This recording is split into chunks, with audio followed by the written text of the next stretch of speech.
It's my pleasure and privilege to speak at this Cocharya session to all of you who are expert coaches.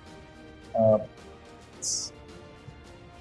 my session today is going to be about a few stories of Tata. And the stories I will talk about today are stories of resilience, stories of nation building, stories of pioneering, stories of giving back to the community, stories of overcoming adversity. I just want you to know that Tata is today a very, very strong brand. It is a strong #1 brand in India with a brand valuation of more than $20 billion. It is the only Indian brand to feature in the top 100 brands in the world. We are ranked 85th now. And just to give you an idea of scale, every second Indian uses a Tata product. So 1 out of 2 Indians uses some Tata product in his or her life. So Tata is actually across a range of sectors. My belief is that one of the reasons why every second Indian buys a Tata product and trusts in Tata is because the quality of our products and services is very good. So what is it that distinguishes the Tata brand and makes it so uniquely trusted, particularly by Indian consumers? To tell you this, I will actually have to go to a very different slide from showing you products and show you a photograph of our founder, Jamshedji Tata. Jamshedji Tata was a Parsi merchant in Mumbai, and he founded the Tata Group in the year 1868, which means we are today 152 years of age, and we are still growing and still prospering, and India's most trusted brand today and India's largest conglomerate today. Jamshedji Tata, on the other hand, when he founded the group, he started with this philosophy that in a free enterprise, the community is not just another stakeholder, but it is in fact the very purpose of its existence. Even today, we are owned 66% by Tata Charitable Trust, which means 66% of all the dividends go to the Tata Charitable Trust. And these trusts then use this to set up hospitals, to set up institutions of learning, to provide health care, they have a large drinking water mission. At any point, they have 1,300 projects in 180 districts of the country. That spirit, that founder's mentality, I would like to believe has stayed with the Tata Group until today and is one of the reasons why we are trusted by Indians or by any community where we are present. I want to explain that through a few stories. We start with 1902, the story of Tata Steel. Jamshedji Tata thought that steel is important for India, and therefore he had the dream of putting up India's first integrated steel plant. The point I want to make is there were many, many challenges. India was not known for steel. The British were scoffing at us. He had to get a very reputed metallurgist to come and live in India to help him to set up the steel plant. And yet Jamshedji Tata took up this challenge and made it happen. And today Tata Steel is one of the finest steel companies on the face of our planet. And Jamshedpur, all of you know, the town of Jamshedpur is well known for the civic services that it provides.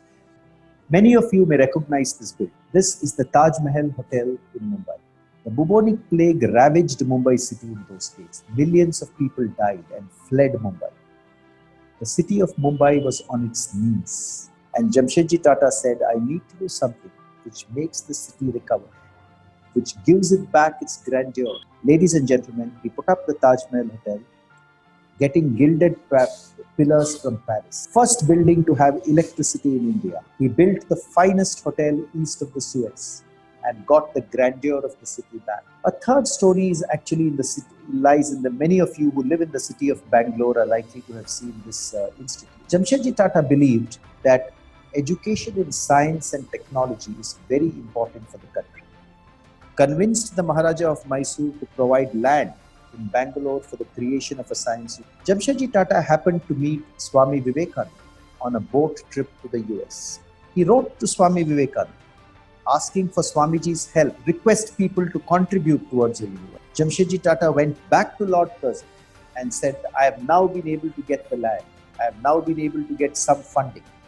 And he also told Lord Curzon, I am going to leave 1/3 of all my wealth to fund this university. Through such repeated attempts, he was able to get the government to agree. And that was how, ladies and gentlemen, the Indian Institute of Science was born in the year 1913. In any global ranking today of science universities, the Indian Institute of Science is India's top ranked university, and it features amongst the top 100 in the world. But there were a number of challenges he had to overcome before he was able to establish this university way back in 1930. I'm now moving on to a fourth story, and this is from the time of his son, Dorabji Tata. In Jamshedji Tata's time itself, he had this dream of clean energy for Mumbai.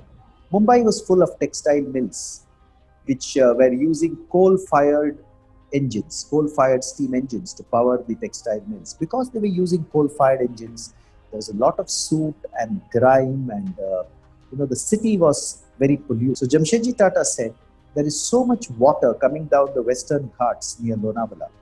Can we not harness this? And can we not bring clean hydroelectric power to the city of Mumbai, which can be used by all these? His son Dorabji Tata that idea and turned it into reality. At Walwan in the Western Ghats, on the way from Mumbai to Pune, he put up India's first major hydroelectric project, and all the way from that lake, water was brought down the hills where hydraulic turbines were used to create electric power, which was fed to the textile mills of Mumbai. And today, Tata Power, the company Tata Power, is actually the successor company to this hydroelectric company which had been born into. But now this is 1920. So I've come all the way from 1868 to 1920. And the person you see on the left here is Sir Dorab Tata, who was now the chairman of the Tata Group. He is the elder son of Jamshedji Tata, the founder of the Tata. Now, Sir Dorab Tata was at a prize-giving ceremony at the Deccan Gymkhana in Pune, and he noticed that many peasants, many farmers who were participating in those sports races were running very fast. They were running nearly as fast as the people he had seen in Europe. So he said, if these people are running so fast, then why is our country not represented in the Olympics? The Olympics is the greatest sports congregation anywhere in the world. How come India has never sent a team to the Olympics? And he said, the pride of the nation demands that we should be at the Olympics, and our champions are given an opportunity to participate in the Olympics. He requested the governor of Mumbai to get India affiliated to the International Olympic Association, which is important for our participation.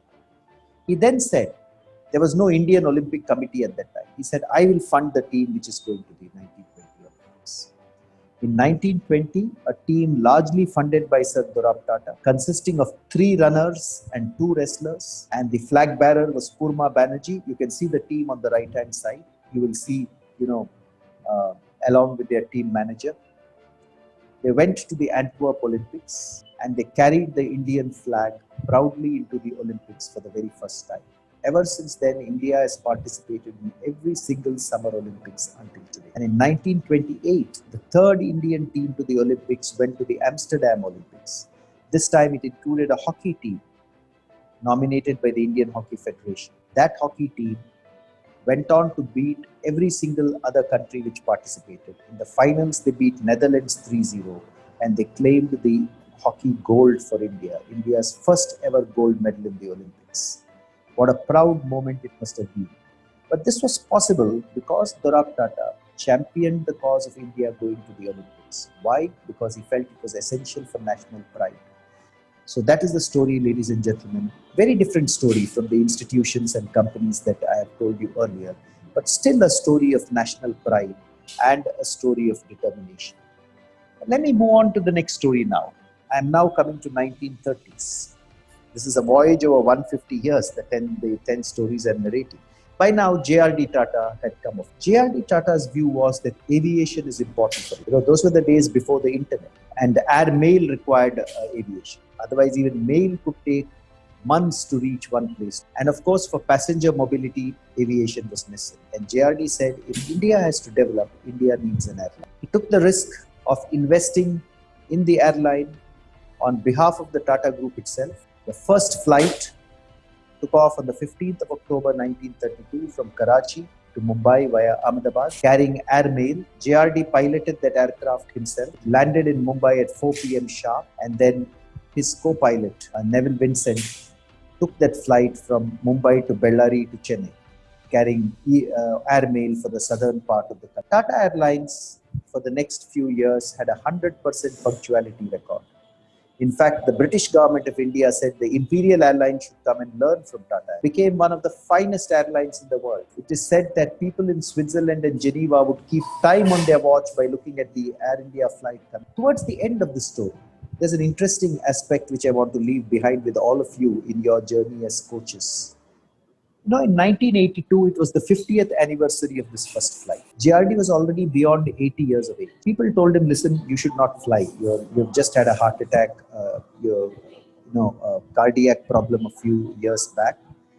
JRD said, no, I want to recreate the 50th anniversary of this flight because I think it will inspire young people of my country. He flew the 50th anniversary flight in the year 1980. People asked him, why did you do this at the age of 80 plus? He said, listen, I want young people in this country to know that if we put our minds to something, there is no challenge. And one person who was watching him at that time was a young lady from Haryana, from Karnataka. She was inspired by JR and she decided to pursue her aeronautical studies. She went to the US, she did her MS in aeronautics, she joined NASA, and eventually she went into space as the very first Indian woman to go into space. Was Kalpana Chawla. Later, unfortunately, as many of you know, Kalpana Chawla passed away, unfortunately, in the Challenger spacecraft in an accident. After she passed away, her family sent to Mr. Ratan Tata a small black and white photograph, exactly the photograph you're seeing on the left side of JRD's first. And they told Mr. Ratan Tata, this is the photograph that Kalpana Chawla carried into space with each time she went into space. Why? Because she was inspired by JR, and that is what made her an astronaut. It gave her the inspiration to become an astronaut. The point is, it's not just about starting an airline for India. It's also about undertaking that flight after 80 years, which inspires millions of youngsters like it inspired Kalpana Chawla.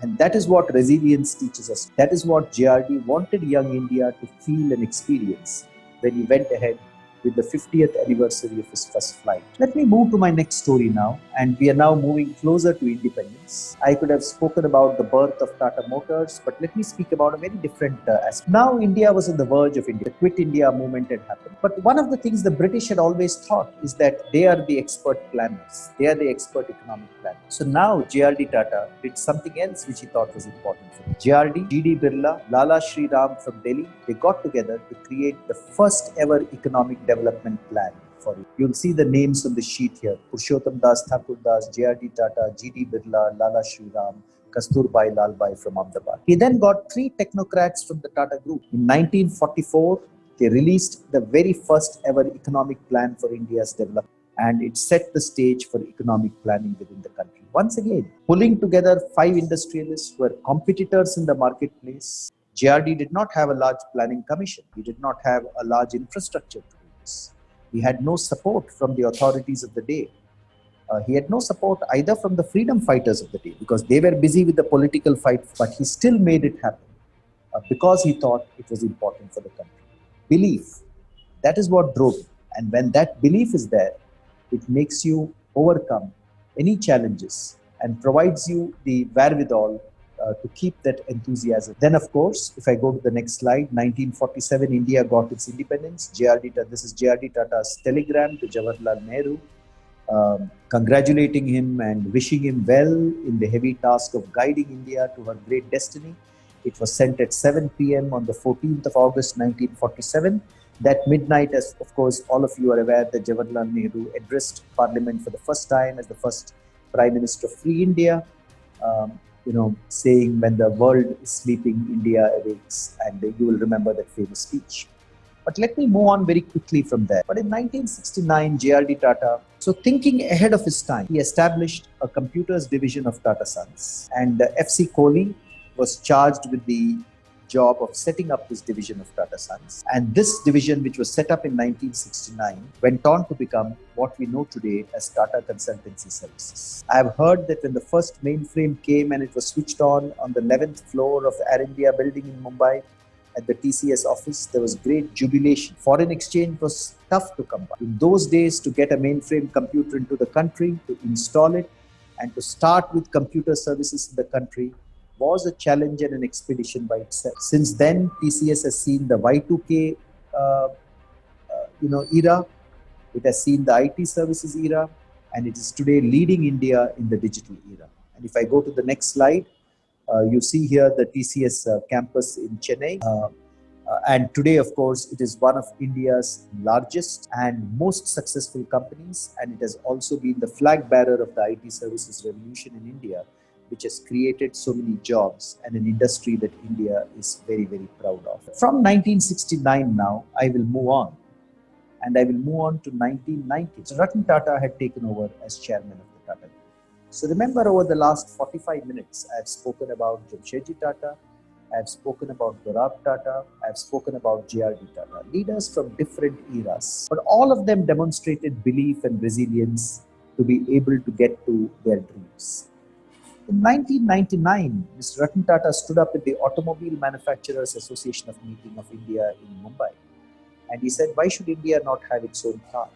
A car which is indigenously developed and designed, a car which is meant for India, a car which actually uses ancillaries and parts which are created in India, India's first ever car. What Mr. Tata was talking of was a car which was for Indian conditions, developed and designed completely within the country. He said we need the car which is the size of an ambassador, because Indian families are large, like to travel large, like to carry a lot of food with us.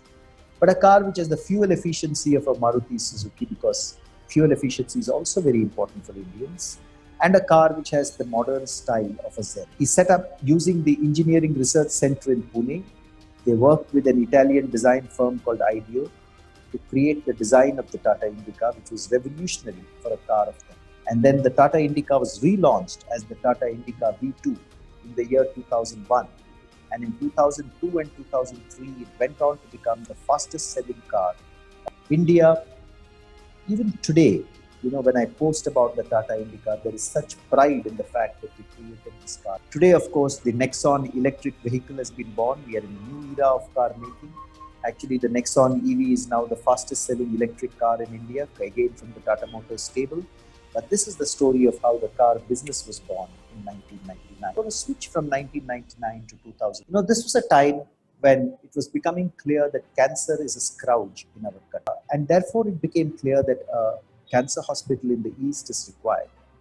And this is when the Tata Trusts established the Tata Medical Center at Rajarhat in Calcutta. And those of you who have visited Kolkata or are from Kolkata or the eastern region yourself may have seen this. It is the largest cancer care center and research center of its kind in the eastern part of the country. And today the Tata Trusts, under the leadership of Mr. Ratan Tata, are in the midst of establishing at least 11 or 12 cancer hospitals in various states of India in collaboration with the state governments, and creating a national cancer grid which can link these hospitals together and provide the best in cancer care. And it's not easy to create a Tata Medical Center like this. The funding required is enormous. The Tata Group had to part fund it and also had to invite contributions, had to raise funds to make this possible, and had to set up all the ancillary care facilities for patients from Assam, from the Northeast, to come to Kolkata and get treated. But today, it stands as a proud testimony of the Tata Group's continuing commitment to the community, the same commitment that I spoke about when I showed you that quotation that Jamshedji Tata had said. Let me move on now from 2004. There are many, many stories I can cover, but I'm already at 1:25 p.m. and we have a Q&A coming up after this. This is the current year, 2020, and we are in the midst of a raging pandemic, the likes of which we have never seen, our parents have never seen, our grandparents have never seen. After the 1918 Spanish flu, perhaps the first such major pandemic which has struck our country and raged in this manner. So I was very proud on the 28th of March, in the very early days of the pandemic itself, when Mr. Ratan Tata, on behalf of the Tata Trusts, and Mr. Chandrasekharan, our chairman, on behalf of Tata Sons, announced a corpus of 1,500 crores to fight the COVID-19. It was clear that this is going to be a challenging year. Despite that, I think the Tata Group's announcement that we would do that once again reaffirms the commitment to the community and to the nation. Thereafter, these funds have been used in establishing COVID hospitals. You see one photograph here in Orissa, but a hospital in Kasargod, a hospital along with DRDO in Delhi, a couple of hospitals in Maharashtra, more than 2,000 hospital beds. They've been used to create PPE equipment. More than 2,500 tons of PPE equipment have been moved across the country for frontline workers. They've been used to provide meals to migrant workers. In the most recent past, the Tata Group, in collaboration with CSIR, has announced the Tata CRISPR COVID-19 accelerated test, which can do very quick testing. So these funds have gone into many aspects of the fight against COVID-19. But the point I want to make here is that in today's era, this is the most pressing requirement, just like science education was the most pressing requirement in that era. And once again, my belief is that the Tata Group and the Tata brand have stepped in where they have found that something is an essential need of the country. The point I want to make is that I've told you about all these leaders, and I can talk about many other leaders like Xerxes Desai and Sumant Mulgaonkar and Darbari Seth and their contributions as well.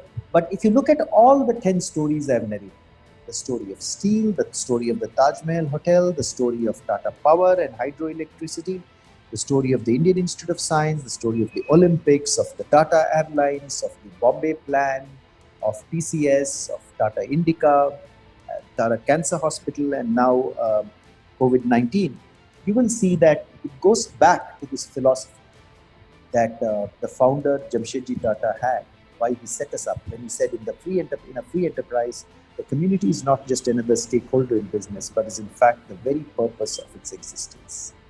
This is the purpose, ladies and gentlemen, of the Tata brand and the Tata Group. This is why we exist. All the money we make from selling our brands, from selling, of course, we have to be very profitable. We have to create businesses which are relevant to every age. That economic engine is very important to fund the work that is happening for the country. But all these stories have 3 or 4 components which are common. 1, what is important for the nation and the community is important for the Tatas. 2, each of them has involved some adversity or some challenge, either lack of support from British government or a very expensive car factory or non-affiliation of an Indian team by the Olympics or the pandemic in Mumbai.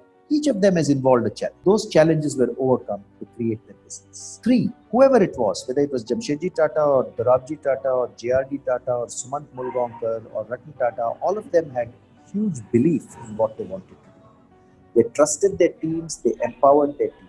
But the point I want to make is, I'm going back to what I said in the beginning. It is not only the quality of our products and services the reason why Indians trust us. It is also the fact that we have tried our best to do good for the community and the nation. We are an organization which believes very strongly in the philosophy for which we were set up. And I think that belief is what sustains us. That belief gives us the purpose to say we have completed 152 years.